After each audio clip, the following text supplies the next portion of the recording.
Hey boys and girls, I hope you had a great Easter. I'm wearing my Easter Bunny shirt for you guys today because today's Easter and I'm recording this on Sunday so that I can send it to you tomorrow. So we're going to do a quick little foundations lesson. Last week I taught you guys about multi-syllable words, so words that have more than one syllable. So I'm going to write the word bathtub on here. We're going to kind of review it for a minute. So we want to scoop this word into two syllables. The first syllable is going to be bath. The second one is tub, so it gets two scoops, okay? Bath, tub. And I figured that out because when I say bath, tub, each one is its own breath that comes out. It's like a puff of air that comes out of my mouth when I say bath, tub.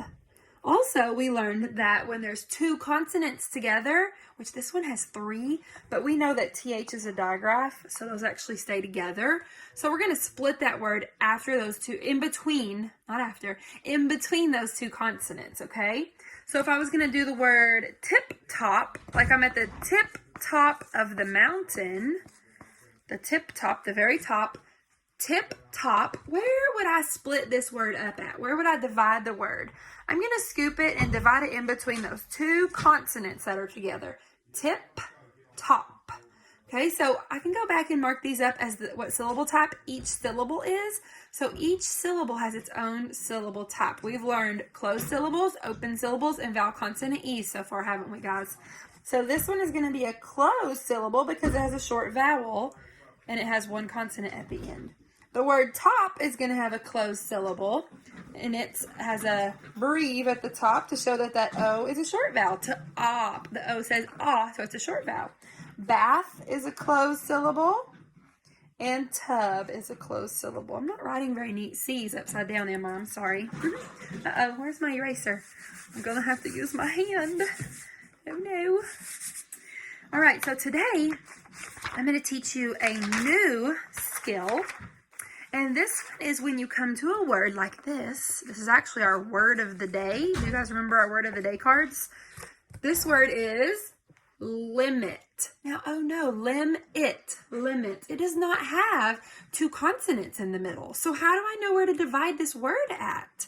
Well, let me tell you the rule on this one. So if you have a word that does not have two consonants in the middle, you're going to make this consonant go with the first syllable, because if I didn't, then I would have an open syllable here, and we don't want to have an open syllable.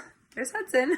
We don't want to leave an open syllable in the middle of this word, okay? So limb is a closed syllable. It is a closed syllable because that consonant is going to close in that vowel in that part of the syllable, okay? So closed syllable, closed syllable. So it's two closed syllables, limb, it. Whenever you say the word limb, it kind of does the same thing. That puff of breath that we talked about earlier, limb, it. It's like two puffs of breath to say that word. Good job. Okay, now I'm going to give you a few more that are maybe not as hard as that one, because that one is a little bit hard and there's not a ton of words that are like that. I'm going to try to find some that don't have the vowel consonant E, because that's what we're going to talk about the next week. Let's do laptop. Laptop.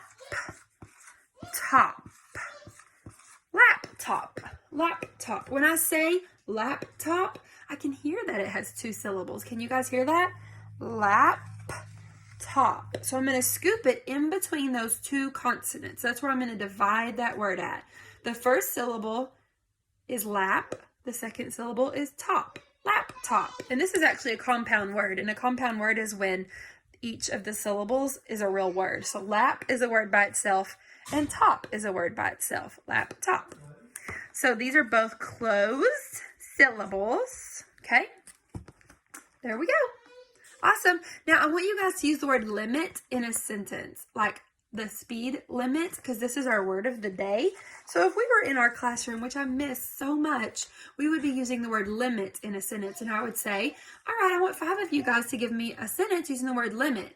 And then everyone would raise their hand and I would end up calling on everyone. You remember, guys, when I used to do that? Because I couldn't just pick 5. You all did so good. So use the word limit in a sentence. Limit could be like a speed limit. like you have to go 55 miles per hour. That's the speed limit. Or you might have a limit on how much work you can do during the day. All right, I hope you guys enjoyed this quick foundations lesson, and I'll come back with you next week to do another lesson.